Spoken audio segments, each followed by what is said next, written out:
Hello friends, good evening. कैसे आप सब? स्वागत है आपका फिर से आपके अपने यूट्यूब चैनल पर। और आज हम नया टॉपिक स्टार्ट करेंगे, inverse trigonometric function. Inverse trigonometric function, और ये टॉपिक मैं स्पेशली कराऊंगा एनडीए के स्टूडेंट के लिए। यहाँ पे हम उतना ही लेवल कवर करेंगे जितना एनडीए के अंदर पूछा जाता है, ठीक है। आज के लेक्चर में मैं आपको आईटीएफ से रिलेटेड कुछ बेसिक्स बताऊंगा, इसके कुछ इंपॉर्टेंट फॉर्मूले, उन फॉर्मूलों की प्रैक्टिस करवाऊंगा मैं आपको क्वेश्चंस के थ्रू। और फिर हम करेंगे कि उन फॉर्मूलों के ऊपर प्रीवियस ईयर के अंदर जितने भी क्वेश्चन पूछे गए हैं उन सब की हम प्रैक्टिस करेंगे, ठीक है। तो मैं स्टार्ट करता हूँ आईटीएफ। इससे पहले मैं कुछ आपको ट्रिग्नोमेट्री का ओवरव्यू दे देता हूं। लेकिन जब मैंने आपको ट्रिग्नोमेट्री का टॉपिक करवाया था तो मैंने आपको उसके अंदर सब कुछ बताया था कि जितने भी ट्रिग्नोमेट्रिक फंक्शन होते हैं उनका डोमेन क्या होता है और उनकी रेंज क्या होती है, ठीक है। क्योंकि जब तक आपको ट्रिग्नोमेट्रिक फंक्शंस की डोमेन और रेंज की 100% नॉलेज नहीं होगी तब तक आप इस टॉपिक को नहीं समझ पाएंगे, ठीक है। आईटीएफ को समझना आपके लिए मुश्किल होगा। तो एक बार मैं क्विकली लिख रहा हूँ सब कुछ। जैसे ट्रिग्नोमेट्रिक फंक्शन आपका साइन एक्स है, कोस है, टेन एक्स है, कोट एक्स है, सीकेंट एक्स है। मैं सब कुछ आपको ये बता चुका हूँ, जस्ट मैं आपको रिवाइज करा रहा हूँ कि इसकी डोमेन और रेंज क्या क्या होती है, ठीक है। साइन एक्स की डोमेन क्या होती थी? कोई भी रियल नंबर पुट कर सकते हो आप। कोस एक्स में कोई भी रियल नंबर पुट कर सकते हो। टेन एक्स की डोमेन क्या होती है? रियल नंबर में से आप ओड मल्टीपल ऑफ एक्स की वो वैल्यू जो ओड मल्टीपल ऑफ π/2 है वो आप पुट नहीं कर सकते, ठीक है। क्योंकि वहाँ पे 10 क्या होता है आपका नॉट डिफाइंड होता है। तो आप एक्स से एक्स नहीं पुट कर सकते जो एक्स क्या हो आपके ओड मल्टीपल ऑफ π/2। और ओड मल्टीपल ऑफ π/2 को ऐसे लिखते हैं। ये सारी चीज़ें मैंने आपको ट्रिग्नोमेट्री के अंदर बताई हुई है। कोटेक्स के अंदर हम रियल नंबर में वो वैल्यू हटा देंगे जहाँ पे x क्या होता है आपका n π, क्योंकि साइन n π क्या होता है आपका 0 होता है। ये आपकी कोटेक्स की डोमेन होती है। सीकेंट एक्स के अंदर हम क्या है, सीकेंट एक्स की जो डोमेन होती है वो वही होती है जो आपकी 10x की होती है। क्योंकि 10x का फॉर्मूला क्या होता है? Sine x by cos x. और सीकेंट एक्स क्या होता है? 1/cos x। यानी कि यहाँ पे भी कोस एक्स आपका 0 नहीं हो सकता और यहाँ पे भी आपका कोस एक्स 0 नहीं हो सकता। तो ये किसकी हो जाएगी? As that of 10x। यानी कि जो 10x का डोमेन है वही आपका किसका डोमेन होएगा? Secant x. और जो आपका कोट एक्स का डोमेन है वही आपका क्या हो जाएगा? एज दैट ऑफ कोटेक्स, ठीक है। जो कोटेक्स का डोमेन है वही आपका किसका डोमेन होएगा? कोसिकेंट का, ठीक है। ये सारी डोमेन होगी। अब हमने रेंज निकालना सीखा था। इनकी रेंज क्या होती है? ट्रिग्नोमेट्रिक फंक्शन की रेंज मैंने आपको बताया था कि साइन एक्स की जो वैल्यू होती है वो कहाँ से कहाँ तक लाई करती है? -1 से 1 के बीच में। ऐसे ही कोस एक्स की वैल्यू -1 से 1 के बीच में। ऐसे 10x की वैल्यू कोई भी रियल नंबर हो सकती है। कोट एक्स की वैल्यू कोई भी रियल नंबर हो सकती है।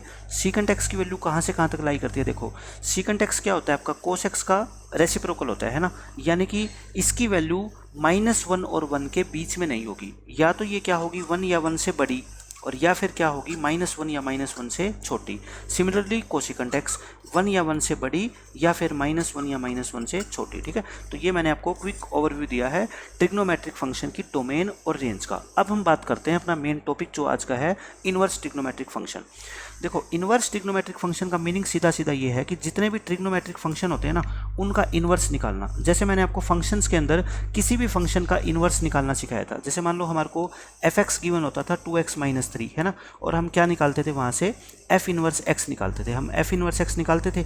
मैंने सब कुछ आपको बताया हुआ है कि किसी भी फंक्शन का इन्वर्स कब तो एग्जिस्ट करता है, और एग्जिस्ट करता है तो उसको इन्वर्स को फाइंड कैसे किया जाता है, ठीक है। आपको पता है किसी भी फंक्शन का इन्वर्स यानी कि f इन्वर्स x कब एग्जिस्ट करता है? f inverse exist if and only if f(x) is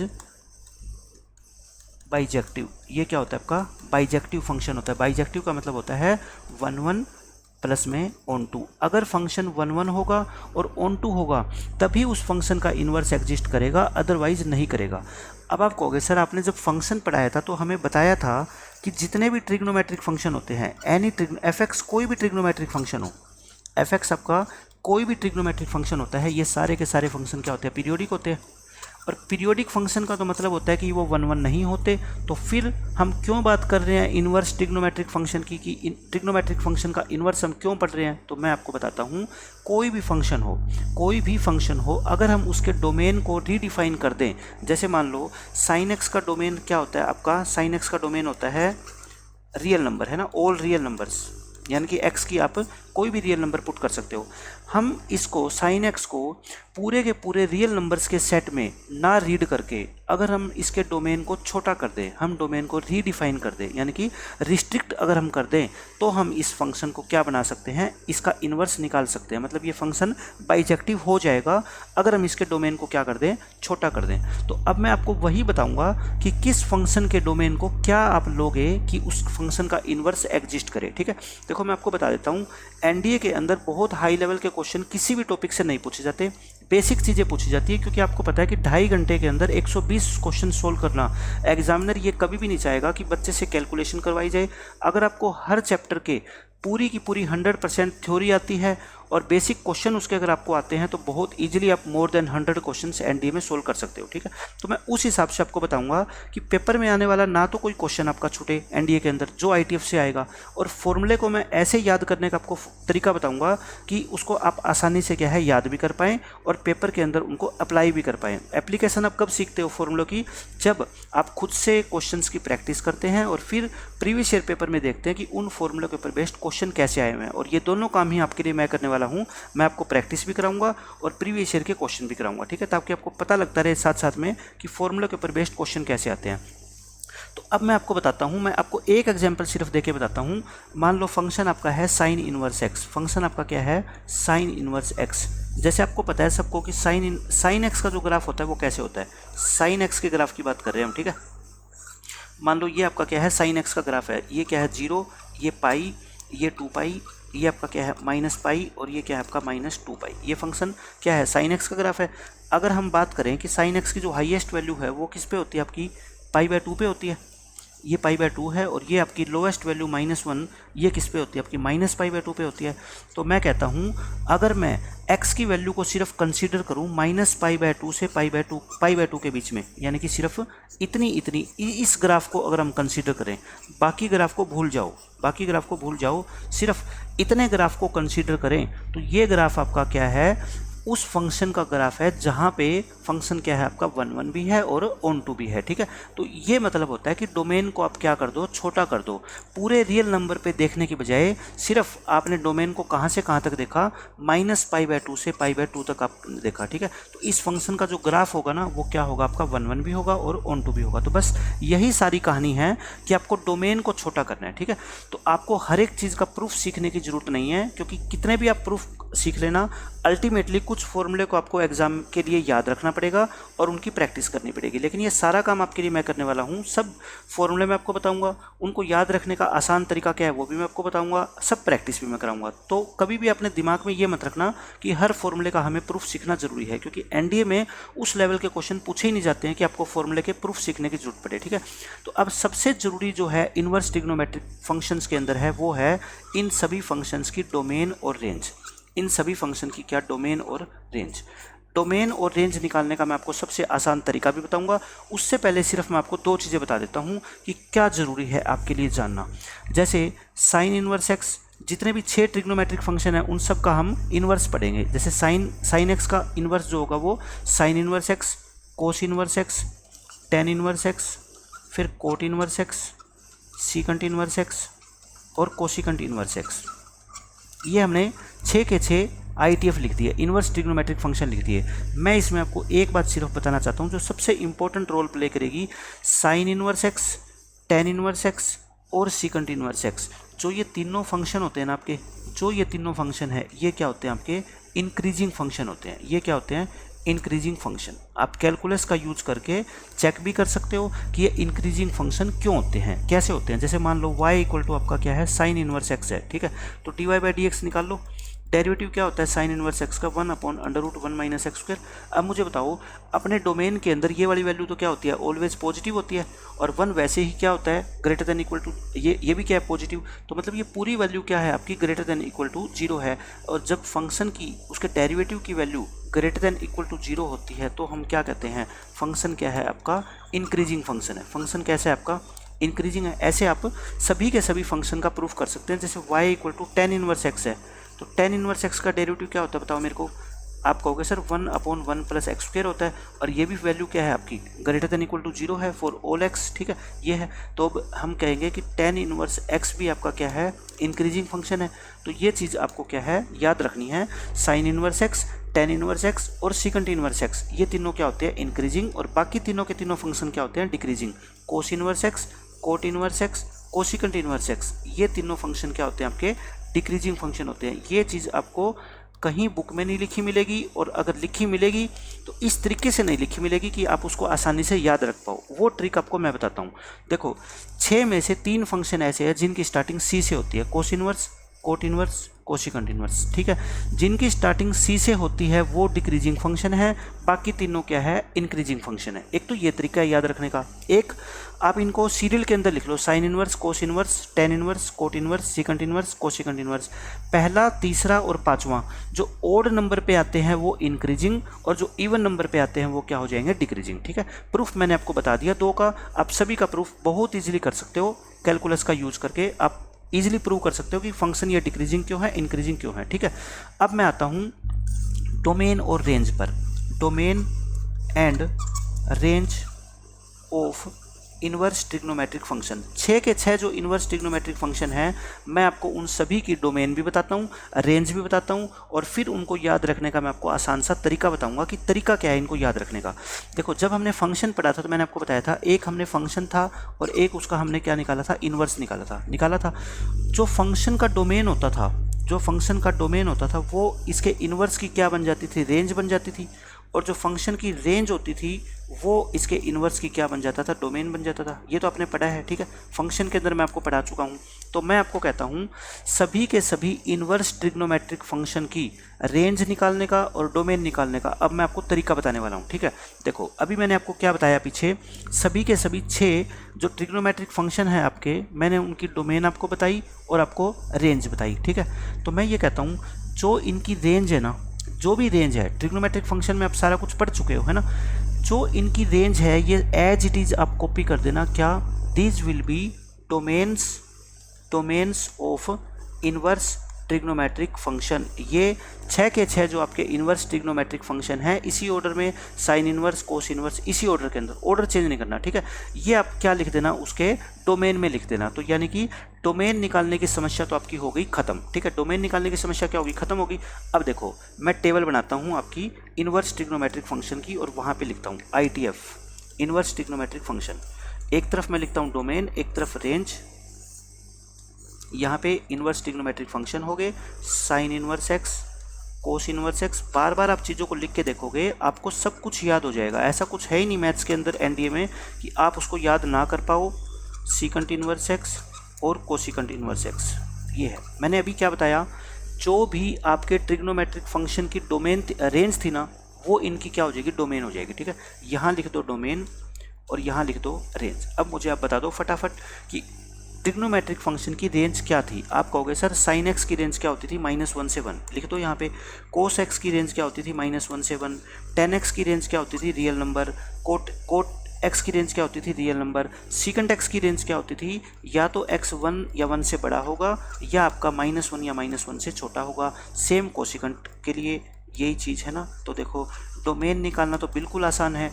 जैसे आपकी ट्रिग्नोमेट्रिक फंक्शन की जो रेंज थी वही इनकी क्या बन जाएगी, डोमेन बन जाएगी। वही क्या बन जाएगी, डोमेन। तो इसके लिए तो आपको कुछ भी अलग से मेहनत करने की या सीखने की ज़रूरत नहीं है।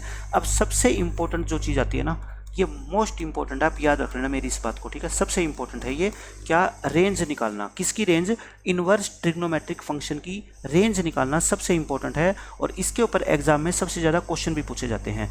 तो पहले मैं सिर्फ आपको 1 या 2 फंक्शन की या 3 फंक्शन की रेंज निकाल के बता देता हूँ, और फिर मैं आपको पहले मैं प्रूफ कर देता हूँ 2 फंक्शन के लिए, ठीक है। और फिर मैं आपको 6 की 6 फंक्शन की रेंज लिख के दिखाऊंगा, और मैं बताऊँगा कि एग्जाम में आप उसको याद कैसे रख पाओगे, और वो भी बहुत ही आसानी से, ठीक है। तो देखो सबसे पहले मैं आपको बताता हूँ, जैसे फंक्शन है आपका sign inverse x. Sign inverse x, मुझे बताओ इसका जो डोमेन है साइन इनवर्स एक्स का, वो मैंने अभी लिखा पीछे टेबल में, वो क्या होता है, -1 से 1 होता है। -1 से 1 होता है, ठीक है। और मैंने आपको ये भी बताया कि साइन इनवर्स एक्स कैसा फंक्शन होता है आपका, इंक्रीजिंग फंक्शन होता है। साइन इनवर्स एक्स कैसा फंक्शन होता है, इंक्रीजिंग फंक्शन। ये जस्ट मैं आपको क्या है प्रूफ बता रहा हूँ, आपको प्रूफ सीखने की जरूरत नहीं है, अल्टीमेटली आपको चीज़ें याद रखनी पड़ेगी, उसको याद रखने का तरीका मैं बता दूंगा आपको, ठीक है, आसान तरीका बता दूंगा। पहले मैं इसका एक प्रूफ बता रहा हूँ आपको। इंक्रीजिंग फंक्शन का मतलब ये होता है कि जैसे जैसे आप x की वैल्यू को इंक्रीज करोगे फंक्शन की वैल्यू भी क्या होगी बेटा, इंक्रीज होती जाएगी। ये आप सबको पता है, ठीक है। तो मुझे बताओ डोमेन का मतलब क्या होता है, ये x की क्या है मिनिमम वैल्यू और ये क्या है x की मैक्सिमम वैल्यू।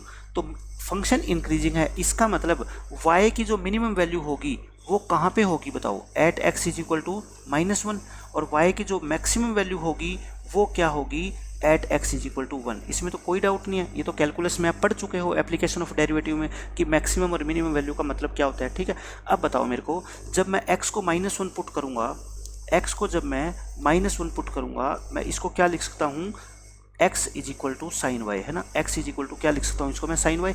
x को -1 पुट करना और -1 को मैं क्या लिख सकता हूँ, साइन -π/2 लिख सकता हूँ। ये क्या आ गया आपका, साइन वाई आ गया। तो मुझे बताओ यहाँ से y कितना आ गया आपका, -π/2 आ गया। अब आप पुट कर दो क्या, x को 1।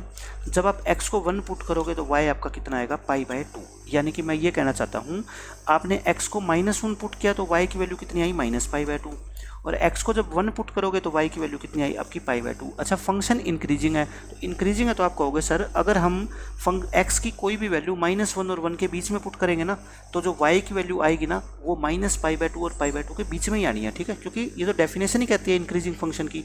तो मुझे बताओ ये मिनिमम वैल्यू, ये मैक्सिमम वैल्यू, मिनिमम वैल्यू और मैक्सिमम वैल्यू को आप इंटरवल के अंदर लिख दो, उसी को तो क्या बोलते हैं, फंक्शन की रेंज बोलते हैं ना। तो आपको पता लग गया कि रेंज क्या है साइन इनवर्स एक्स की, -π/2 से π/2, क्लोज ब्रैकेट आएगी, ठीक है ना। ब्रैकेट का बहुत अच्छे से ध्यान रखना है, ये सब कुछ मैंने आपको सिखाया हुआ है अलजेब्रा के अंदर। तो ये क्या होगी, इसकी रेंज होगी, ठीक है। ये मैंने प्रूफ बताया है आपको। इसी तरह से मैं आपको एक प्रूफ बता देता हूँ किसका, कोस इनवर्स एक्स का, और उसके बाद मैं आपको डायरेक्ट तरीके बताऊँगा, y equal to cos inverse x, ठीक है। मैंने अभी बताया इसका जो डोमेन होता है वो क्या होता है, इसका डोमेन होता है, आप कहोगे सर -1 से 1, बिल्कुल होता है, ठीक है, ये सबने पढ़ा है। और कोस इनवर्स एक्स फंक्शन कैसा होता है, डिक्रीजिंग। फंक्शन कैसा होता है, डिक्रीजिंग। तो आप कहोगे सर अगर फंक्शन डिक्रीजिंग है ना, तो इस सबसे छोटी वैल्यू के ऊपर y की वैल्यू क्या होगी, मैक्सिमम होगी, और इस वैल्यू के ऊपर y की वैल्यू क्या होगी, मिनिमम होगी। ये आपको सबको पता है, यहाँ क्या होगी, मिनिमम। तो देखो आप रखो यहाँ से x क्या आ जाएगा आपका, कोस y आ जाएगा। जब आप x को क्या पुट करोगे, -1 पुट करोगे, तो मुझे बताओ -1 इक्वल टू कोस y हो जाएगा। क्या मैं -1 को कोस पाई लिख सकता हूँ, आप कहोगे बिल्कुल लिख सकते हो। तो y की वैल्यू यहाँ से आपकी क्या आ जाएगी, पाई। y की वैल्यू क्या आ गई बच्चों, पाई आ गई। अब मैं x को क्या पुट कर रहा हूँ, 1, x को 1 पुट करो तो 1 इक्वल टू कोस y। अच्छा, कोस y 1 कब होता है, कोस 0 पे, तो y आपका कितना आ जाएगा, 0। y कितना आ गया, 0। तो देखो y की एक वैल्यू क्या आई, 0, एक वैल्यू कितनी आई, पाई। तो बताओ रेंज कितनी आ गई कोस इनवर्स एक्स की, आप कहोगे सर 0 से पाई आ गई। तो मैंने आपको दो प्रूफ बता दिए कि साइन इनवर्स एक्स की और कोस इनवर्स एक्स की रेंज कैसे निकालते हैं, लेकिन अपने को प्रूफ की ज़रूरत नहीं है। ये मैंने जस्ट आपको सिखाया है कि अगर आप चाहो तो इन चीज़ों को ऐसे प्रूव भी कर सकते हो। जिसको देखो पूरी नॉलेज है, कैलकुलस की पूरी नॉलेज है, अलजेब्रा जिसको अच्छे से आता है, उसके लिए प्रूफ कोई मायने नहीं रखता है ना। मैं हर चीज़ का प्रूफ बता सकता हूँ आपको, कोई बड़ी बात नहीं है, लेकिन बताना इसलिए इंपॉर्टेंट नहीं है क्योंकि एग्जाम के अंदर आप हर चीज़ को प्रूव करके देख ही नहीं पाओगे। सबसे ज़्यादा ज़रूरी है कि टीचर आपको ये बता दे कि क्या तो आपके लिए ज़रूरी है, ठीक है, और जो चीज़ें ज़रूरी है उसको याद रखने की आसान ट्रिक क्या है, बस ये आप सीख लो तो आपका जो है ना एनडीए का एग्जाम आसानी से निकल जाएगा। अब देखो मैं आपको बताता हूँ रेंज क्या क्या होती है इनवर्स ट्रिग्नोमेट्रिक फंक्शन की। मैंने दो चीज़ें आपको प्रूव करके बताई। साइन इनवर्स एक्स की रेंज क्या होती है, -π/2 से π/2, ठीक है, और कोस इनवर्स एक्स की रेंज क्या होती है, 0 से पाई। ये दो आप क्या कर लो बच्चों, याद रख लो। ये दो आपके याद होगी तो पूरा क्वेश्चन आपका खत्म हो गया, ठीक है। अब टेन इनवर्स एक्स की देखो क्या रेंज, आप कैसे याद रखोगे।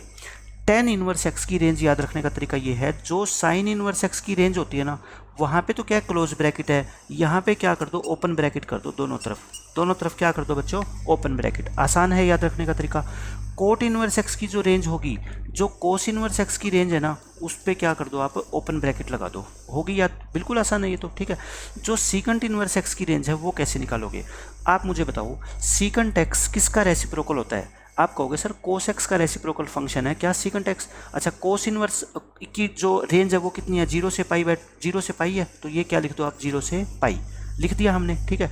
लेकिन कोस जीरो कहाँ पे होता है मुझे बताओ। कोस जीरो आप कहोगे सर π/2 के ऊपर कोस की वैल्यू क्या होती है, जीरो।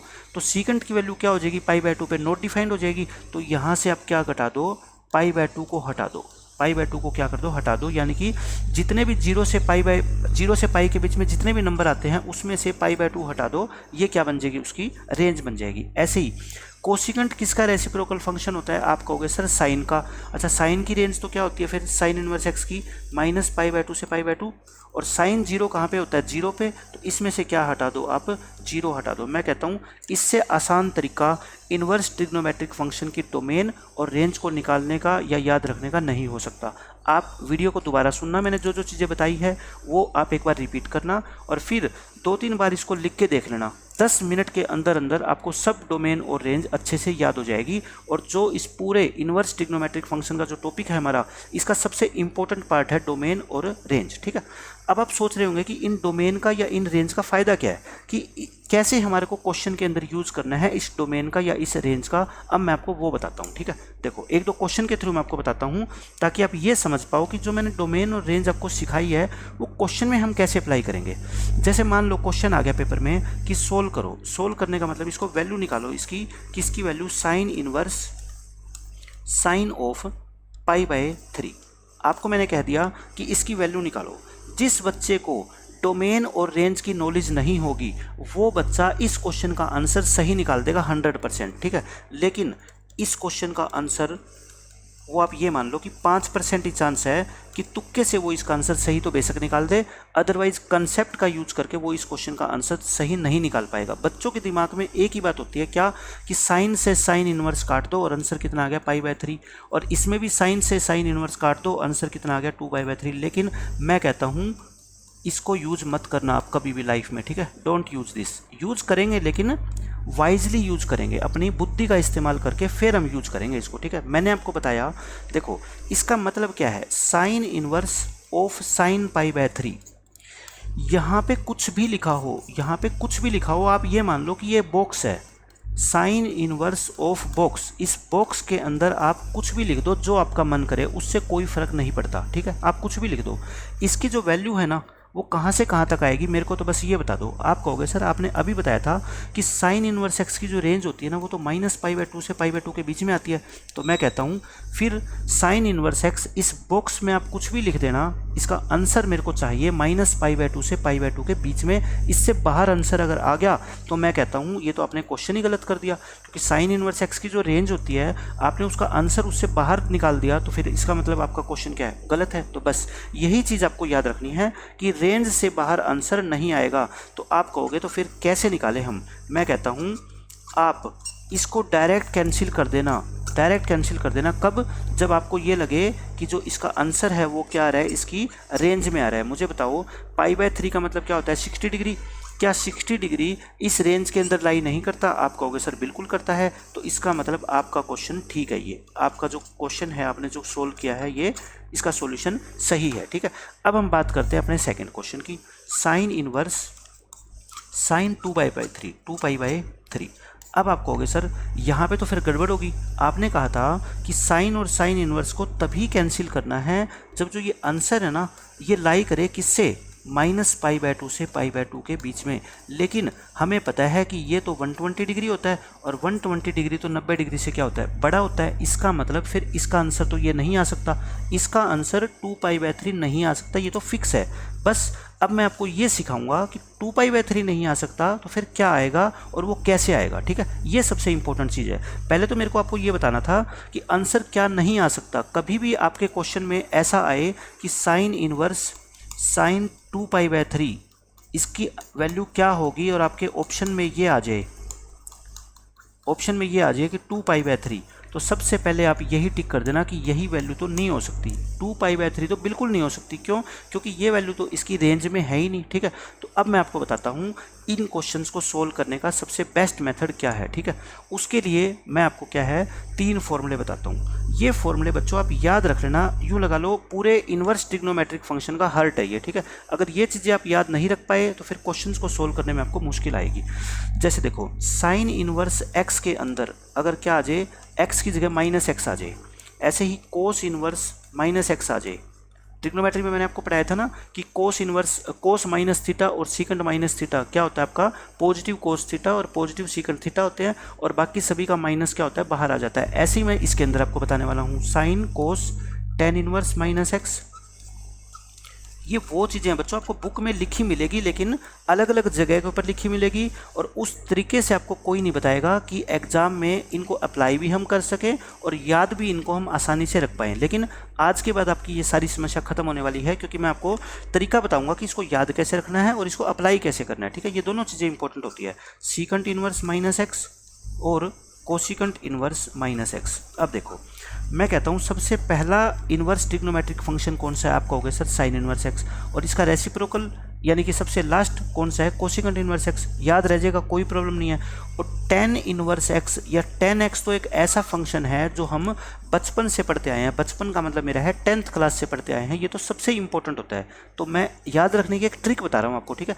ये तीनों जो फंक्शन है ना, इनका जो माइनस होता है ना वो डायरेक्ट क्या आ जाएगा बच्चों, बाहर आ जाएगा। ठीक है, ये माइनस क्या हो जाएगा, इनका डायरेक्ट बाहर आ जाएगा। तो टेन इनवर्स एक्स और ये क्या हो जाएगा आपका माइनस कोसिकंट इनवर्स एक्स। ये मैंने आपको याद रखने का एक तरीका बताया है। ठीक है, प्रूफ के ऊपर जाने की जरूरत नहीं है, याद रखने का तरीका है। फिर आप कहोगे सर अगर इन तीन का तो माइनस डायरेक्ट आपने बाहर निकाल दिया, तो बाकी तीन का क्या करें। मैं कहता हूँ बाकी तीन का हमारा टारगेट है कि अंदर वाले माइनस को ख़त्म किया जाए, लेकिन वो ऐसे ख़त्म नहीं होगा। वो क्या होगा, pi minus cos inverse x हो जाएगा। क्या हो जाएगा, pi minus cos inverse x. ये भी क्या हो जाएगा, pi minus cot inverse x, और ये भी क्या हो जाएगा, पाई माइनस सीकंट इनवर्स एक्स। इससे आसान तरीका कुछ भी हो ही नहीं सकता। मैंने आपको बता दिया साइन इनवर्स एक्स सबसे पहला फंक्शन, सबसे लास्ट वाला फंक्शन, और सबसे इम्पोर्टेंट फंक्शन जो कि मैं बोलता हूँ टेन इनवर्स होता है। ठीक है, उन तीनों का माइनस तो डायरेक्ट बाहर निकाल देना, और बाकी तीनों का माइनस डायरेक्ट बाहर नहीं आएगा, यानी कि बाहर तो निकाल देना, लेकिन उसमें पाई क्या करना है, आपको ऐड करना है। पाई क्या करना है बच्चों, आपको ऐड करना है। ठीक है, बस ये चीज़ें हैं, और ये चीज़ें आपको याद हो गई अब तो बस क्वेश्चन आपके यूँ लगा लो 50% ITF आपका NDA लेवल का खत्म हो गया। ठीक है, अब जैसे मैंने क्वेश्चन आपको दिया था क्या, साइन इनवर्स साइन 2π/3। ट्रिग्नोमेट्री देखो आपको आनी चाहिए। जिस बच्चे को ट्रिग्नोमेट्री नहीं आती ITF उसके लिए बहुत मुश्किल साबित होने वाला है, ये मैं बता देता हूँ। तो पहले ट्रिग्नोमेट्री आपको समझना बहुत ज़रूरी है, और उसके 100% चीज़ों को समझना ज़रूरी है। अगर कुछ भी कंसेप्ट आपके वीक है ना, और वो कंसेप्ट इनवर्स ट्रिग्नोमेट्रिक फंक्शन में यूज हो गए, तो यानी कि आपका आंसर 99% गलत आएगा। ठीक है, ये बात है। तो मुझे बताओ पहले आप क्या लिख लिया करो। देखो मेरा विश्वास है कि चीज़ों को सिंपल तरीके से लिखो ताकि आपकी गलती होने की गुंजाइश ना रहे। ठीक है, 2π/3 को मैं 120 लिखता हूँ क्योंकि मेरे को 120 ज़्यादा आसान लगता है। मेरे को लगने का मतलब है मैं सोचता हूँ कि बच्चों को 120 आसान लगता है, 2π/3 क्या है थोड़ा मुश्किल लगता है, तो मैंने 120 लिख दिया। अब आप कहोगे सर यहाँ पे साइन और साइन इनवर्स को हम डायरेक्ट तो कैंसिल नहीं कर सकते, क्योंकि आपने बताया था कि 120 डिग्री तो इसकी रेंज से बाहर चला गया, तो फिर क्या करें। मैं कहता हूँ इसको चेंज करना हमारे हाथ में है। कैसे, 120 को आप क्या लिख दो, 180 - 60। बताओ लिख सकता हूँ क्या, 120 को मैं 180 - 60 लिख सकता हूँ, बिल्कुल लिख सकता हूँ। तो ये क्या आ गया आपका, बताओ साइन इनवर्स। अच्छा, साइन 180 - थीटा क्या होता है, साइन 180 - थीटा बचपन से पढ़ते आए हो +1 से, वो क्या होता है, साइन थीटा होता है। मैं लिख सकता हूँ इसको। अब मुझे बताओ, अब तो ये वही फॉर्म नहीं बन गई क्या, आप कहोगे सर बिल्कुल बन गई।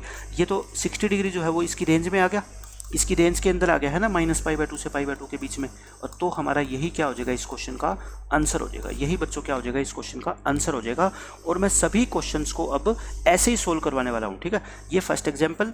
अब मैं आपको सेकंड एग्जाम्पल देता हूँ इसका। देखो जैसे मान लो आपसे पूछे साइन इनवर्स साइन ऑफ 4π/3 पूछ ले, आपसे क्या पूछ ले, साइन इनवर्स ऑफ साइन 4π/3। तो आप मुझे बता दो कि इस 4π/3 को मैं क्या लिख सकता हूँ। तो आप कहोगे सर आप इसको लिख दो 240 डिग्री, लिख दिया। अब वही बात आ गई कि साइन को साइन इनवर्स से डायरेक्ट तो कैंसिल हम नहीं कर सकते, तो डायरेक्ट नहीं कर सकते तो फिर क्या करें, प्रॉब्लम क्या थी, करें क्या। मैं कहता हूँ इसको 180 + 60 लिख दो, क्या प्रॉब्लम है, लिख दिया। अच्छा, ये तो आप +1 से जानते हो कि साइन 180 + थीटा क्या होता है आपका, माइनस साइन थीटा होता है, यानी -60। अब प्रॉब्लम आ गई इस माइनस की। मैंने आपको यही तो बताया था कि साइन इनवर्स के अंदर माइनस आए तो उसको डायरेक्ट बाहर फेंक दो, है ना, डायरेक्ट इसको बाहर कर दो और आपका क्वेश्चन हो गया सोल्व। अब मैंने बताया था कि ये कैंसिल कर दो सीधा और आंसर कितना आ गया आपका -60 यानी -π/3 और जो भी आंसर आपका आएगा ना वो आपका इस रेंज के अंदर आ जाएगा। ठीक है, इससे आसान तरीका मैं कहता हूँ नहीं हो सकता इन क्वेश्चंस को सोल्व करने का कि आप 180 माइनस थीटा में चेंज कर लो।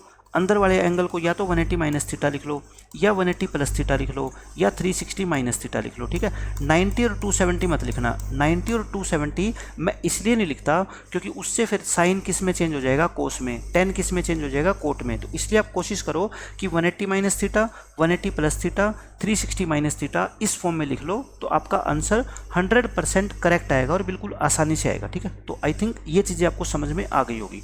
अब मैं आपको कराता हूँ इन चीज़ों के ऊपर बेस्ड क्वेश्चन। मैं क्वेश्चंस की प्रैक्टिस कराता हूँ ताकि आपको कुछ चीज़ें समझ आए। ठीक है, देखो, find the principal value of the following. Principal value निकालनी है बच्चों। प्रिंसिपल वैल्यू का मतलब यही होता है कि जो आप इनकी वैल्यू निकालोगे ना वो इनकी रेंज के अंदर आनी चाहिए। ठीक है, रेंज से बाहर वैल्यू नहीं जानी चाहिए, बस ये निकालना है। तो देखो, फर्स्ट क्वेश्चन है आपका साइन इनवर्स। ध्यान से समझना, ये 3-4 क्वेश्चन आपको समझ आ गए ना तो आप ये मान लेना कि आधा ITF आपका खत्म हो गया। ठीक है, क्योंकि इसमें क्वेश्चन समझ आने का मतलब है आप कंसेप्ट को यूज करना सीख जाओगे, फॉर्मूले को आपको यूज करना आ जाएगा कि फॉर्मूले का यूज कैसे करते हैं क्वेश्चन सोल्व करते समय। ठीक है, तो अब आप मेरे को बता दो बस एक बात कि ये माइनस, मैंने अभी तो आपको बताया था कि साइन इनवर्स के अंदर माइनस है तो सबसे पहला काम है इस माइनस को बाहर कर दो।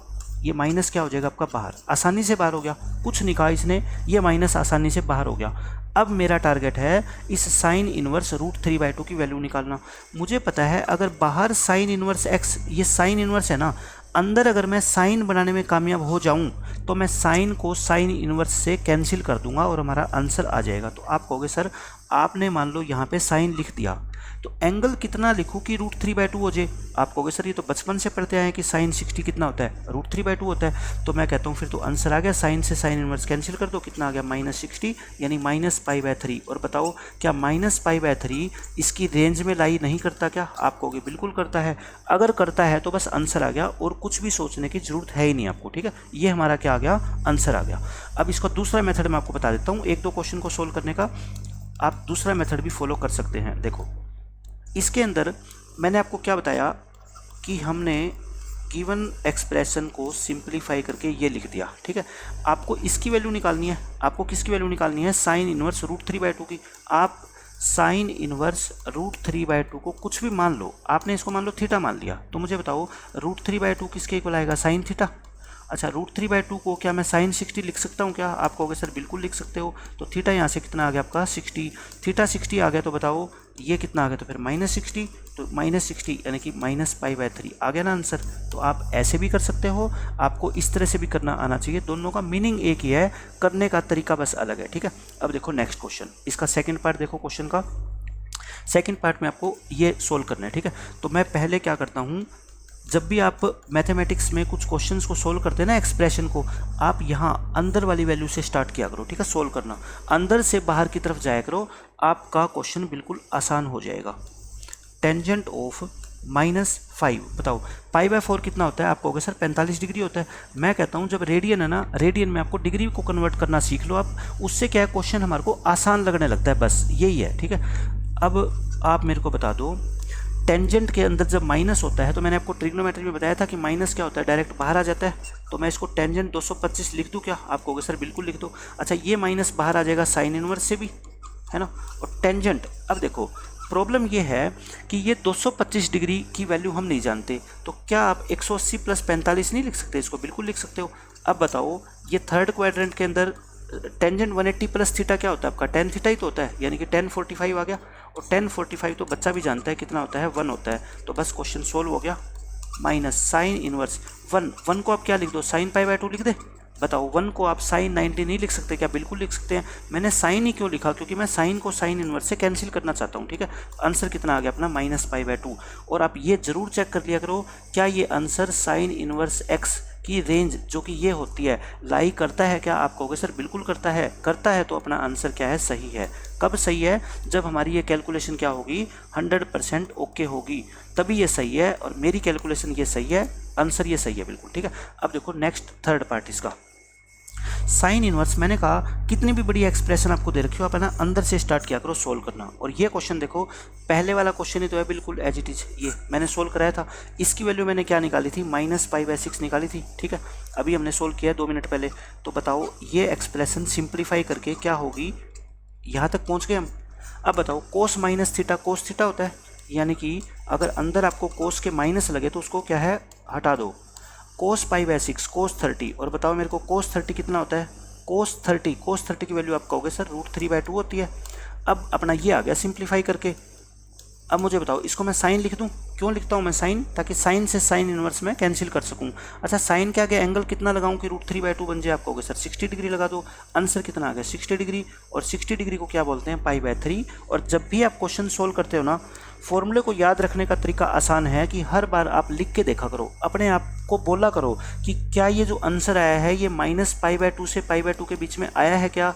आप कहोगे यस सर आया है, तो इसका मतलब आपका आंसर सही है। इससे क्या होगा, आपको फॉर्मूले याद तो होंगे, आप उनको अप्लाई करना सीख जाओगे और रेंज आपको 100% रटी जाएगी हर क्वेश्चन में जब आप ऐसा बोल लोगे, ठीक है। तो खुद से बोला करो, ये फॉर्मूले को याद करने का सबसे आसान तरीका है, ठीक है। ये कभी मत करना कि एक कॉपी के अंदर फॉर्मूले लिख लिए सामने, जब भी क्वेश्चन को सोल्व करोगे वो फॉर्मूले देख देख के वहाँ पे जो है ना अपने क्वेश्चन सोल्व कर दिए, और आप समझोगे कि एग्जाम के टाइम में इन फॉर्मूलों को रट्टा मार लेंगे। फॉर्मूले सिर्फ याद करना ही काफ़ी नहीं होता, बल्कि क्वेश्चंस के अंदर अप्लाई करना उनको सबसे ज़्यादा इंपॉर्टेंट होता है। और एप्लीकेशन आप तब तक नहीं सीख पाओगे जब तक आप उनको टिप्स पे लर्न नहीं करोगे, ठीक है। देख के फॉर्मूले अगर आप लिखोगे क्वेश्चन के अंदर, आप समझ लेना आप मैथमेटिक्स में कभी पास नहीं हो पाओगे। फॉर्मूले को कभी मत देखना, चाहे आप क्वेश्चन सोल्व करने से पहले उसको 10 बार क्यों ना लिखना पड़े, लिखो जब तक कि अच्छे से याद ना हो पाए, लेकिन क्वेश्चन सोल्व करते वक्त फॉर्मूले की कॉपी कभी मत करना, ठीक है। वो अपने दिमाग में आपके जो भी कुछ है ना वो लिख दो बस। अब देखो इन 5 क्वेश्चंस को मैं और सोल्व कराता हूँ, और ये 5 क्वेश्चन सोल्व होने के बाद आप यूँ लगा लो ये जो कंसेप्ट है डोमेन और रेंज के, ये आपके क्लियर हो जाएंगे, ठीक है। तो फर्स्ट पार्ट हम करते हैं।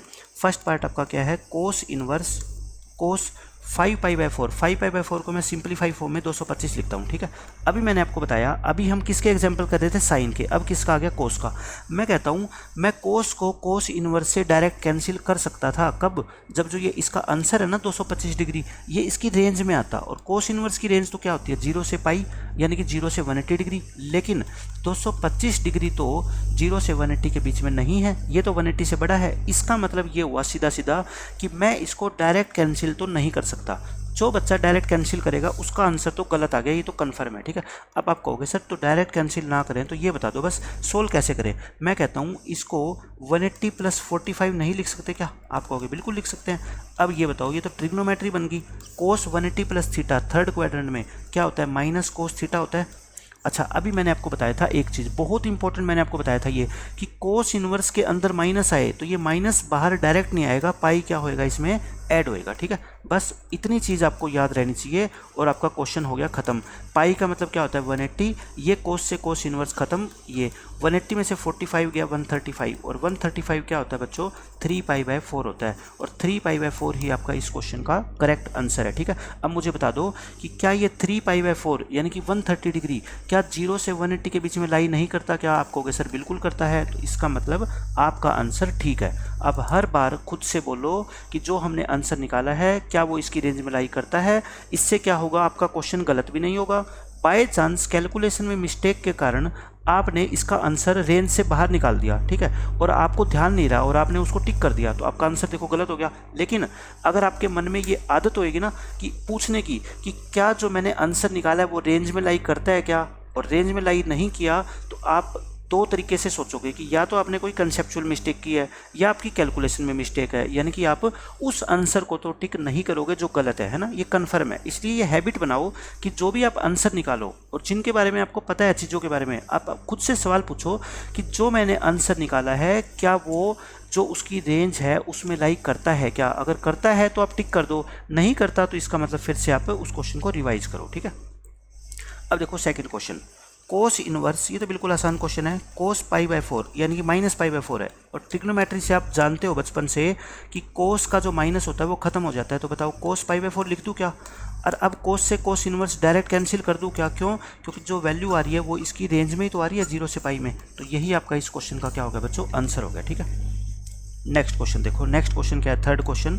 थर्ड में आपसे कोस इनवर्स कोस ऑफ, अच्छा 4π/3 को मैं क्या लिखता हूँ, π/3 कितना होता है 60, 60 को 4 से मल्टीप्लाई करोगे 240। अच्छा अब डायरेक्ट काट दूँ क्या, आप कहोगे नहीं सर बिल्कुल मत काटना, क्यों, क्योंकि 240 डिग्री जो है ना वो बिलोंग नहीं करता 0 से 180 के बीच में, तो डायरेक्ट काट दिया तो गलत हो जाओगे, ठीक है। तो फिर मैं कहता हूँ अगर डायरेक्ट ना काटूँ तो मुझे तो बस मेथड बता दो कि मैं क्या करूँ। तो आप कहो कि 180 + 60 लिख दो, इसको बहुत ईजी हो जाएगा। और कोस 180 + 60 तो आपका होता है माइनस कोस 60, और ये तो वही क्वेश्चन बन गया जो अभी हमने किया है। माइनस क्या हो जाएगा, बाहर तो आएगा लेकिन पाई क्या हो जाएगा, ऐड हो जाएगा, ठीक है। पाई क्या हो जाएगा आपका, ऐड। अब कोस से कोस इनवर्स आप डायरेक्ट कैंसिल कर दो, क्यों, क्योंकि जो ये 60 डिग्री है ना ये रेंज में लाई करता है, ठीक है। तो 180 - 60 यानी कि 120। अब बताओ क्या 120 रेंज में लाई करता है क्या, आप कहोगे सर बिल्कुल करता है। अगर करता है तो यही आपका आंसर है, और 120 को आप क्या लिख सकते हैं, 2π/3। तो 2π/3 इस क्वेश्चन का राइट आंसर है, ठीक है। नेक्स्ट क्वेश्चन देखो, फोर्थ।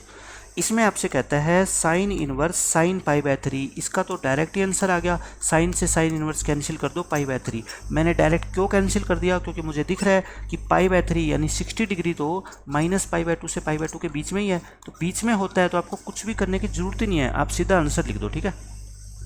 लास्ट पार्ट देखो, कोस इनवर्स कोस 2π/3।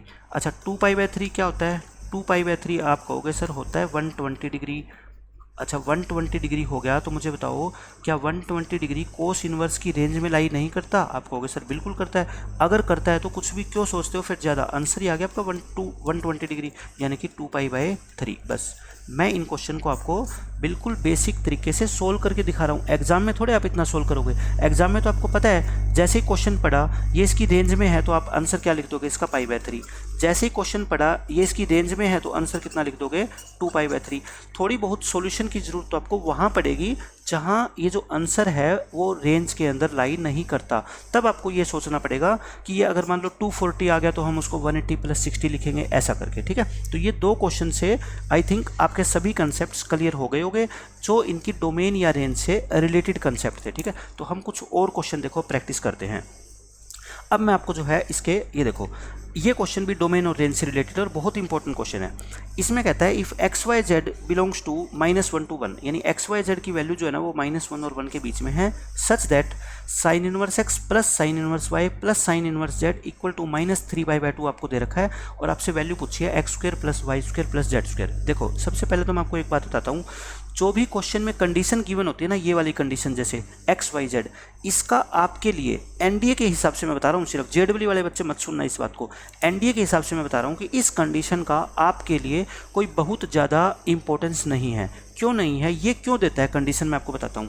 क्योंकि साइन इनवर्स x इसने दे दिया क्वेश्चन में, और x तो हमें पता है डोमेन के अंदर ही तो लाई करना चाहिए। साइन इनवर्स x का डोमेन क्या होता है, -1 से 1 होता है। इसलिए जो मैथमेटिशियन होते हैं ना, जो बुक लिखते हैं या कहीं पे भी क्वेश्चन को छापते हैं, उनके लिए ये कंडीशन देना जरूरी होता है, क्योंकि अगर ये कंडीशन नहीं देंगे तो फिर क्वेश्चन बनेगा ही नहीं, ठीक है। उसको देना पड़ेगा कि साइन इनवर्स x क्वेश्चन के अंदर आया है तो x -1 से 1 के बीच में लाई करना ही चाहिए, अदरवाइज तो साइन इनवर्स x डिफाइन ही नहीं होगा, हम निकाल ही नहीं सकते साइन इनवर्स x की वैल्यू, ठीक है। तो आपके लिए कोई मतलब नहीं है, आपके लिए सिर्फ मतलब है इस लाइन का। मुझे आप एक बात बता दो बस, साइन इनवर्स x की जो रेंज होती है ना वो कहाँ से कहाँ तक होती है, आप कहोगे सर -π/2 से π/2 के बीच में होती है कि नहीं होती है, ठीक है। इन तीनों की वैल्यू, तो साइन इनवर्स x अगर -π/2 से π/2 के बीच में लाई करता है तो क्या साइन इनवर्स y भी इसके बीच में लाई करेगा, यस करेगा। अरे वेरिएबल चेंज होने से थोड़े फर्क पड़ता है, भी x की जगह y आ गया उससे क्या फ़र्क पड़ता है, ये तो वेरिएबल ही है। और साइन इनवर्स z भी इसके बीच में लाई करेगा, और यहाँ पे आपको जो आंसर इसका दे रखा है ना वो दे रखा है -3π/2। मुझे बस आप एक बात बता दो इस चीज़ से, क्या इसकी ये मिनिमम वैल्यू नहीं है क्या, आप कहोगे सर बिल्कुल है, -π/2 से छोटी वैल्यू तो नहीं हो सकती। ऐसे ही साइन इनवर्स y की ये मिनिमम वैल्यू है, और ऐसे ही साइन इनवर्स z की ये मिनिमम वैल्यू है। लेकिन मैं कहता हूँ भाई -π/2 और प्लस -π/2 और प्लस -π/2 तीनों को जोड़ने पे -3π/2 आता है जो क्वेश्चन में दे रखा है। यानी कि ये जो है ना यहाँ पे तभी पॉसिबल है जब साइन इनवर्स x -π/2 हो, साइन इनवर्स y भी -π/2 हो, और साइन इनवर्स z भी -π/2 हो। इसके अलावा किसी भी वैल्यू के लिए पॉसिबल नहीं है, क्योंकि -270 आंसर आपका तभी पॉसिबल है जब ये -90 और -90 आए। बस यही क्वेश्चन के अंदर समझने वाली बात थी, ठीक है। तो अब आप मुझे बताओ, अगर आप यहाँ से XYZ की वैल्यू निकालने में कामयाब हो गए तो आपका क्वेश्चन सोल्व हो गया, और XYZ की वैल्यू तो यहाँ से छोटा बच्चा भी निकाल देगा। साइन -π/2 कितना होता है बताओ, -1। ऐसे y -1 और z कितना आ गया, -1। लेकिन हमें तो क्या चाहिए, x का स्क्वायर, y का स्क्वायर और प्लस में z का स्क्वायर, यानी -1 का स्क्वायर 1 + 1 + 1। आंसर कितना आ गया, 3। एग्जाम के अंदर आपको इतना थोड़े लिखना है, ये तो मैं आपको सिखा रहा हूँ। एग्जाम के अंदर तो आप सीधा सोचोगे कि -3π/2 इसकी वैल्यू है, यानी कि तीनों के तीनों sign inverse x, sign inverse y और साइन इनवर्स z किसके इक्वल है, इंडिविजुअली -π/2 के। और साइन इनवर्स x अगर -π/2 है तो x कितना होगा, -1। तो यहाँ पे आप डायरेक्ट वैल्यू पुट करोगे, -1 का स्क्वायर प्लस -1 का स्क्वायर प्लस -1 का स्क्वायर, जो कि किसके इक्वल होता है, 3 के इक्वल, ठीक है। ये बात है। नेक्स्ट क्वेश्चन देखो, बिल्कुल एज इट इज़ वही क्वेश्चन है, बस यहाँ पे मैंने क्या है, -π/2 की जगह -3π/2 की जगह 3π/2 दे दिया। तो आप कहोगे सर ये तो इसकी मैक्सिमम वैल्यू है, भाई तीनों की हम मैक्सिमम वैल्यू लें, इसकी π/2, इसकी π/2 और इसकी π/2, ये तो तब आएगा 3π/2, है ना। इससे कम तो पॉसिबल है ही नहीं। तो मैं कहता हूँ फिर क्या हो गया, ले तो सकते हैं ना मैक्सिमम वैल्यू, भाई π/2 इसकी वैल्यू पॉसिबल तो है ना, तो ले लो आप। साइन इनवर्स y भी कितना होएगा आपका, π/2, और साइन इनवर्स z भी आपका कितना होएगा, π/2। तो मैं सिर्फ आपको ये क्वेश्चन इसलिए प्रैक्टिस करा रहा हूँ ताकि आपकी डोमेन और रेंज की प्रैक्टिस हो जाए, ठीक है। तो यहाँ से बताओ x कितना आ गया आपका, साइन π/2, और साइन π/2 तो कितना होता है, 1 होता है। ऐसे y भी 1 और ऐसे z भी 1। आपको निकालना क्या है, x + y + z, यानी कि 1 + 1 + 1। इसका आंसर भी आपका कितना आ जाएगा बच्चों, 3 आ जाएगा, ठीक है। तो ध्यान से करना है, कैलकुलेशन में मिस्टेक नहीं होनी चाहिए, जल्दबाजी नहीं करनी कि इसका आंसर भी -1 -1 -3 लगा दिया, ऐसा काम बिल्कुल मत करना। क्यों, क्योंकि आप ITF को समझने में 3 से 4 घंटे लगाओगे, पेपर में कोई क्वेश्चन आया और जल्दबाजी के कारण आपने वो क्वेश्चन गलत कर दिया। गलत करने का मतलब आप सोचो कि कितना नुकसान हो जाएगा आपका। 2.5 नंबर तो आपके वो कट गए, और 1/3 यानी कि आपका 3.33 मार्क्स का नुकसान हो गया। और आपको पता है एक एक मार्क्स से आपकी रैंक कितने हज़ारों में पीछे चली जाती है, और आप यहाँ पे तो बात कर रहे हो लगभग 3.5 नंबर की। तो मैं कहता हूँ क्वेश्चन को जल्दबाजी में सोल्व कभी मत करना, आराम से सोचो उसके बारे में, ठीक है। जल्दबाजी मत करो। अगर कोई बच्चा इंटेलिजेंट है, ठीक है, उसकी स्पीड फास्ट हो सकती है, बट जल्दबाजी के कारण क्वेश्चन को गलत मत करो, ठीक है। देखो नेक्स्ट क्वेश्चन देखो, ये भी उसी कंसेप्ट पे बेस्ड है। इसमें कहता है cos inverse x plus cos inverse y plus cos inverse x z आपको क्या दे रखा है, 0 दे रखा है। आप x + y + z की वैल्यू बता दो। मुझे ये बता दो कि जो भी कोस इनवर्स x होता है ना, वो 0 से पाई के बीच में लाई करता है, 0 से पाई के बीच में लाई करता है, यानी कि इसकी वैल्यू नेगेटिव कभी हो ही नहीं सकती।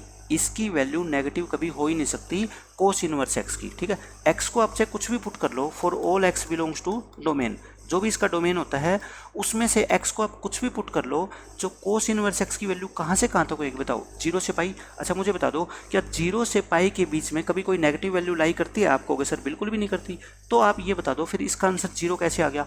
आप कहोगे सर 0 इसलिए आ गया, आप ये कह रहे हो कि नेगेटिव नहीं हो सकती, 0 तो हो सकती है, 0 तो हो सकती है। इसका मतलब ये तीनों value cos inverse x, cos inverse y और कोस इनवर्स z, ये तीनों वैल्यू खुद में क्या है, नॉन नेगेटिव है। नॉन नेगेटिव का मतलब ये 0 तो हो सकती है लेकिन 0 से छोटी नहीं हो सकती। ये वैल्यू क्या है, non negative.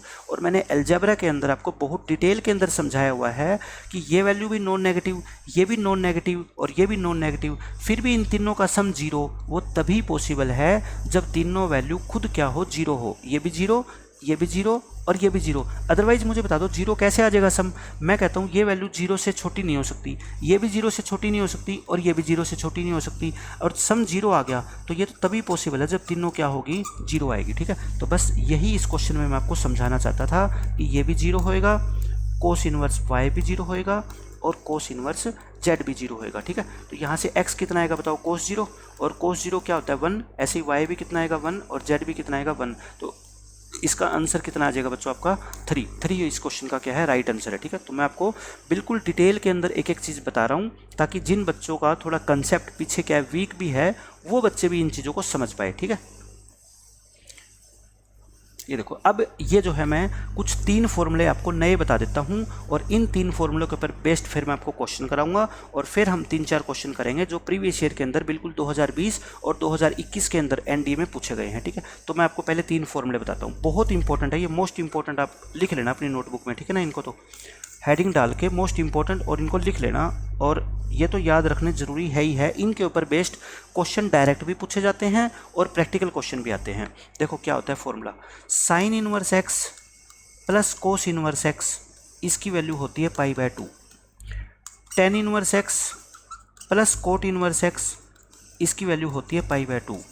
सीकंट inverse x plus cosecant inverse x, इसकी वैल्यू होती है π/2। याद रखने का बिल्कुल आसान तरीका, ये दोनों पहले दो होते हैं, ये तीसरा और चौथा होता है, ये पांचवा और छठा होता है। तो बताओ याद रखना तो बिल्कुल आसान है कि नहीं? आप कहोगे सर बिल्कुल आसान है, लेकिन सिर्फ इतना फॉर्मूला बता के छोड़ देना ये काम नहीं है मेरा, ठीक है। ये सिर्फ आपको वही टीचर बताएगा जिसको कोई भी एक्सपीरियंस नहीं है, क्योंकि ये चीज़ें डिपेंड करती है एक्स की वैल्यू के ऊपर। ये नहीं है कि एक्स की आप कुछ भी वैल्यू पुट कर दोगे और sign inverse x plus cos inverse x आपका π/2 आ जाएगा, बिल्कुल भी नहीं आएगा, ठीक है। मुझे बता दो कि साइन इनवर्स एक्स डिफाइन ही कब होता है? आप कहोगे सर ये तो डिफाइन तभी होता है जब एक्स जो है ना -1 से 1 के बीच में लाई करता है। ऐसे ही ये फंक्शन डिफाइन ही कब होता है? जब एक्स -1 से 1 के बीच में लाई करता है। तो मुझे बताओ, मैंने आपको कैलकुलस में बताया हुआ है कि मान लो एक फंक्शन f(x) है, एक फंक्शन g(x) है, इसका डोमेन आपको पता लग गया d1, इसका डोमेन आपको पता लग गया d2। तो domain of f(x) plus g(x) कितना होता है बताओ मेरे को? आप कैलकुलस में हमने किया हुआ है वो क्या होता है? d1 इंटरसेक्शन d2, यानी कि जो इनके इंटरसेक्शन में x की वैल्यू आएगी वही सिर्फ इनका डोमेन होएगा। अब बताओ ये दोनों तो सेम ही है, तो इनका इंटरसेक्शन तो क्या होगा? यही हो जाएगा ना। तो ये वैल्यू कब सेटिस्फाई होगी? For all x belongs to -1 से 1। और अभी मैं आपको प्रूफ के साथ दिखाऊंगा कि 2021 में इसी कंसेप्ट के ऊपर क्वेश्चन पूछा गया है कि ये चीज़ ट्रू कब होती है, ठीक है। तो ये चीज़ आपको सीखनी है और रट्टा नहीं मारना, सिर्फ आपको डोमेन और रेंज याद होगी ना जो मैंने आपको बताई है स्टार्टिंग में, बस वो जिस बच्चे को याद है ना वो सभी क्वेश्चन को बहुत आसानी से सोल्व कर लेगा, ठीक है। ये मेरा प्रॉमिस है आपसे। अच्छा ये बताओ टेन इनवर्स एक्स डिफाइन कब होता है? आप कहोगे सर इसका डोमेन तो सभी रियल नंबर होते हैं, तो इसका डोमेन भी सभी रियल नंबर होते हैं, होते कि नहीं होते? तो यानी कि ये तो सभी रियल नंबर के लिए डिफाइन है, for all real number x belongs to real number. ये क्वेश्चन पूछा गया है 2021 के अंदर कि tan inverse x plus cot inverse x equal होता है π/2 के कब?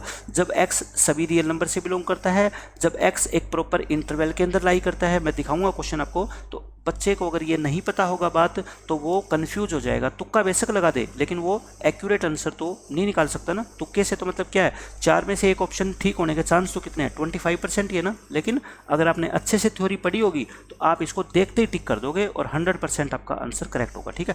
सेम ये देखो, मुझे बताओ सीकंट इनवर्स एक्स कब डिफाइन होता है? जब x आप कहोगे सर या तो 1 या 1 से बड़ा होता है या -1 या 1 से छोटा होता है। सेम ये है ना। तो फिर ये किसके लिए डिफाइन है बताओ?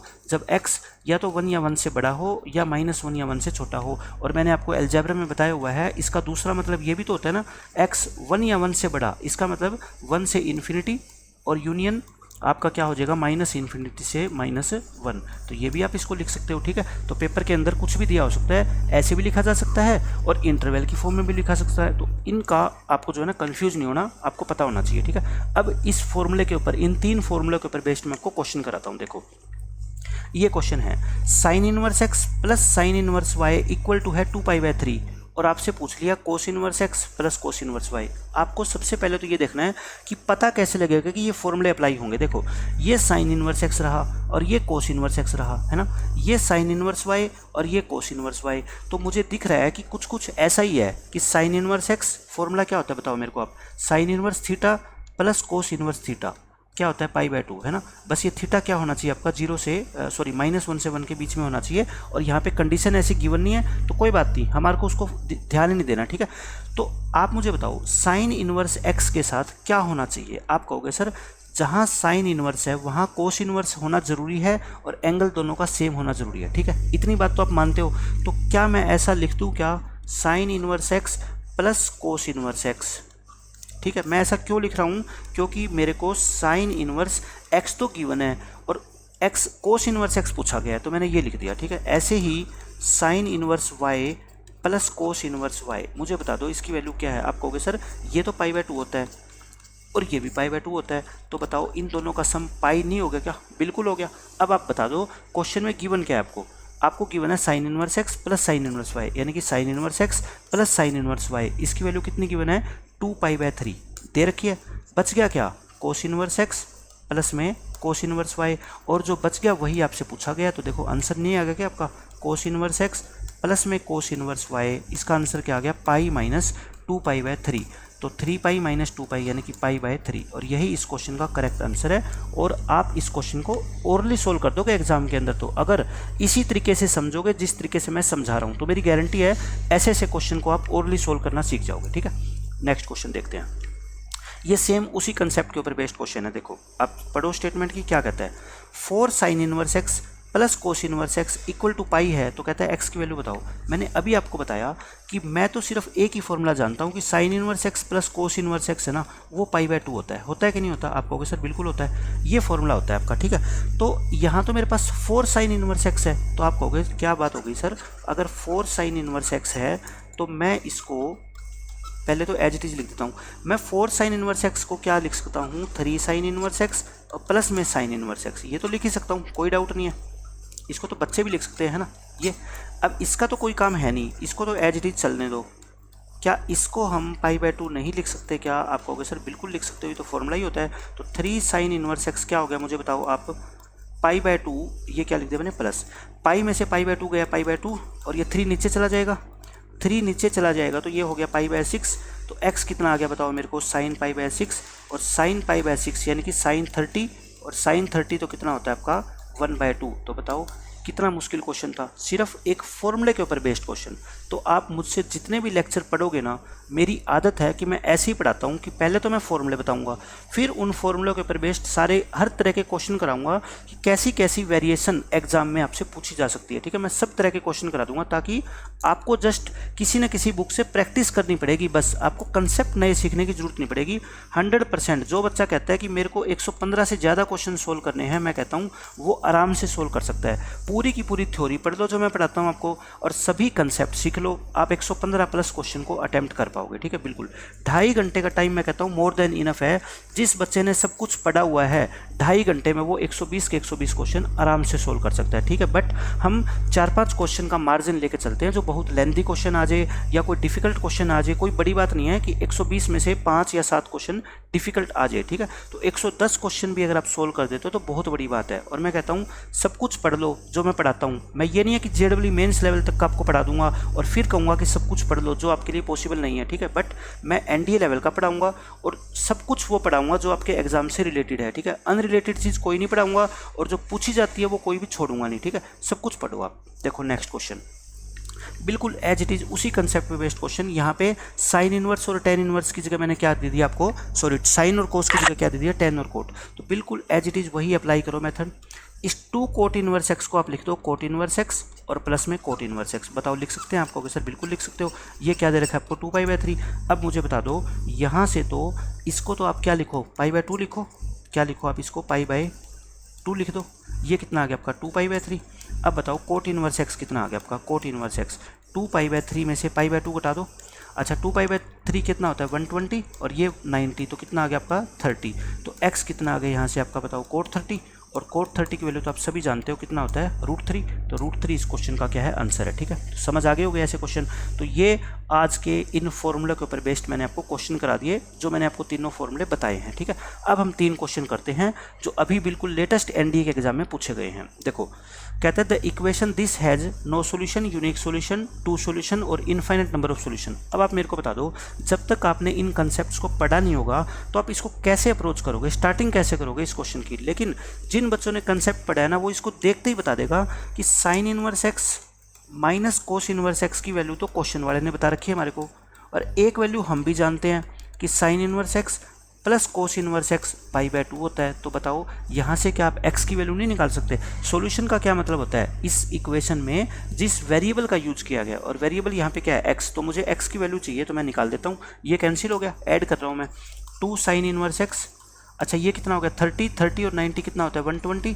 तो बताओ मेरे को साइन इनवर्स एक्स कितना हो गया 60, तो x कितना हो गया यहाँ से आपका साइन 60, और साइन 60 कितना होता है √3/2। तो सिर्फ एक ही वैल्यू है जो पॉसिबल है। तो क्या आ गया बच्चों, यूनिक सॉल्यूशन। देखो कितना आसान क्वेश्चन है, लेकिन जिस बच्चे ने ये फॉर्मूले पढ़ रखे हैं वही इस क्वेश्चन को डायरेक्टली टिक कर पाएगा, अदरवाइज बच्चा कंफ्यूज रहेगा कि स्टार्टिंग कहाँ से करें, अप्रोच क्या होनी चाहिए ऐसे ऐसे क्वेश्चन को सोल्व करने की। ठीक है, अब देखो नेक्स्ट क्वेश्चन, ये मैंने आपको बताया था 2021 में क्वेश्चन पूछा गया है कि tan inverse x plus cot inverse x π/2 होता है, सब जानते हैं, लेकिन कब होता है, जब x रियल नंबर से बिलोंग करता है या फिर x यहाँ से बिलोंग करता है, यहाँ से बिलोंग करता है, यहाँ से। आप देखते ही आंसर बता दोगे कि ये तो हर एक x के लिए ट्रू होती है। क्यों? क्योंकि इसका डोमेन क्या होता है, सारे रियल नंबर, इसका डोमेन भी क्या होता है, r होता है ना। तो फिर ये कंडीशन ट्रू है कब, जब x कोई भी रियल नंबर कुछ भी ले लो, यानी कि मेरे कहने का मतलब है tan inverse 10 plus cot inverse 10 भी आप ले लोगे तब भी आंसर π/2 आएगा। tan इनवर्स -530 ले लोगे और प्लस में कोट इनवर्स -530 ले लोगे तब भी आंसर कितना आएगा, π/2 आएगा। ठीक है, मेरे कहने का ये मतलब है कि x को कुछ भी ले लो, इन दोनों को जोड़ोगे तो आंसर π/2 ही आएगा। ठीक है, तो देखो अब क्वेश्चन मैं कराता हूँ आपको डोमेन के ऊपर बेस्ड। 2020 में क्वेश्चन पूछा गया कि what is the domain of the function this. देखो मैंने आपको एक चीज़ बताई कि जैसे कोस इनवर्स x का जो डोमेन होता है ना, इसका डोमेन बताओ, आप याद करके बताओ बिल्कुल स्टार्टिंग से कि इसका डोमेन क्या होता है। आपको सर आपने बताया था इसका डोमेन होता है -1 से 1। इस डोमेन का मतलब बताता हूँ कि मतलब क्या होता है, क्योंकि जब तक आपको मीनिंग नहीं पता होगा ना आप कंफ्यूज रहोगे। इसका मतलब ये होता है कि यहाँ पे जो भी कुछ हो, ये तो मैंने x लिखा है लेकिन ज़रूरी नहीं है कि मैं इसको x लिखूँ, मैं कुछ भी लिखूँ यहाँ पे, बट वो वाली वैल्यू -1 और 1 के बीच में होनी चाहिए। क्योंकि डोमेन का मतलब होता है, आप जैसे मान लो कोस इनवर्स आपका z है, मैंने x की जगह z लिख दिया, तो यहाँ पे z जो है ना वो -1 के 1 के बीच में आना चाहिए। मैंने लिख दिया कोस इनवर्स एक्स स्क्वेयर, तो मैं कहता हूँ जो एक्स स्क्वेयर आपने लिखा है ना वो -1 और 1 के बीच में होना चाहिए। मैं लिखता हूँ कोस इनवर्स 3x - 5, तो मैं कहता हूँ कि जो 3x - 5 मैंने लिखा है ना ये -1 से 1 के बीच में आना चाहिए। कहने का मतलब यहाँ कुछ भी लिख दो एंगल, कोई फ़र्क नहीं पड़ता, बट ये होना चाहिए -1 के 1 के बीच में। ठीक है, क्योंकि डोमेन का यही मतलब होता है। तो बस इतनी बात आपको समझ आ गई तो आपका क्वेश्चन खत्म। और ये आप इनवर्स ट्रिग्नोमेट्री फंक्शन, अगर मेरा पहला लेक्चर देख रहे हो तो आपको दिक्कत आएगी। अगर आपने कैलकुलस पढ़ा है मुझसे पूरा तो आपको क्लियर बात समझ आ जाएगी। ये बातें तो मैं वहाँ पे भी बताता था आपको कि फंक्शन का डोमेन कैसे निकालते हैं, फंक्शन की रेंज कैसे निकालते हैं। तो बस अब तो क्वेश्चन खत्म हो गया। आपको क्या कह रखा है कि इस फंक्शन का डोमेन निकालो। मैंने क्या बताया कि जो भी यहाँ पे आप ये मान लो कि कोस इनवर्स और ये आपका बॉक्स है, हिंदी में जो बच्चा सुनना चाहते हैं ये मान लो ये डिब्बा है। ठीक है, ये डिब्बा रखा है यहाँ पे, इस डिब्बे के अंदर आप कुछ भी लिख दो लेकिन वो वैल्यू -1 और 1 के बीच में होनी चाहिए। तो आपने कहा सर हमने बॉक्स के अंदर लिख दिया x - 2, मैंने कहा कोई बात नहीं लिख दिया तो, लेकिन ये होना चाहिए -1 और 1 के बीच में। अब बताओ क्या यहाँ से आप x की रेंज नहीं निकाल सकते? बहुत आसानी से निकाल सकते हो। ये -2 है, तीनों नंबरों में आप +2 कर दो, आप तीनों जगह +2 कर दो, तो बताओ मेरे को क्या ये इक्वेशन नहीं आ जाएगी अपनी? ठीक है, तो ये क्या आ गया 1 और ये क्या आ गया x और ये क्या आ गया 3। आपसे यही तो पूछा जाता है कि x कहाँ से कहाँ तक होना चाहिए, 1 से 3 के बीच में। x कहाँ से कहाँ तक होना चाहिए, 1 से 3 के बीच में। तो बच्चों इस तरीके से अगर आप पढ़ोगे ना तो मैं कहता हूँ कुछ भी आपको मुश्किल नहीं लगेगा। आपको मैं तरीका बताऊँगा कि डोमेन का तरीका क्या होता है। मैं कहता हूँ यहाँ जो भी कुछ लिखा हो ना उसको -1 और 1 के बीच में पुट कर दो, बस आपका आंसर आ जाएगा। ठीक है, जैसे आपसे पूछा जाए कि साइन इनवर्स 3x - 5 का डोमेन और बता दो सर हमारे को। ठीक है, क्या होगा? मैं कहता हूँ जो ये लिखी हुई है ना चीज़, ये -1 से 1 के बीच में होनी चाहिए, बस ये कहानी है सारी। और आप मेरे को बस बता दो यहाँ से कि x की वैल्यू कहाँ से कहाँ तक लाई करेगी, x का इंटरवल बता दो। तो मैं कहता हूँ पहले तो ये -5 है ना, इसको ख़त्म कर दो, यानी कि सभी जगह आप +5 कर दो। तो +5 करोगे तो मुझे बताओ ये आ जाएगा क्या? बिल्कुल आ जाएगा। तो ये कितना हो गया 4 और ये आ गया आपका इन इक्वेशन ये आ गई। ठीक है, अब आप कहते हो सर आप तो कह रहे हो कि x की वैल्यू निकालनी है, तो 3 कहाँ जाएगा? 3 तो एक पॉजिटिव नंबर है और पॉजिटिव नंबर से मैं थ्रू आउट क्या कर सकता हूँ, डिवाइड कर सकता हूँ बिना इनइक्वालिटी का साइन चेंज करे। ठीक है, ये आ गया। x बताओ कहाँ से कहाँ तक आ गया? मैं कहता हूँ x आपका आ गया 4/3 से लेके 2 तक, और ये ब्रैकेट क्या है, क्लोज है। ठीक है, ये आपकी क्या आ जाएगी, इस फंक्शन का डोमेन आ जाएगा। अगर आपसे इसका डोमेन पूछा जाता तो ये क्या है, इसका बच्चों डोमेन है। ठीक है, नेक्स्ट लेक्चर में मैं आपको और काफ़ी फॉर्मूले बताऊंगा, इसके प्रीवियस ईयर के क्वेश्चन भी कराऊंगा। तो तब तक के लिए बच्चों इतना ही, आज के लिए हम इतना रखते हैं और thanks for watching this video. We will meet in the next lecture. Till then bye bye.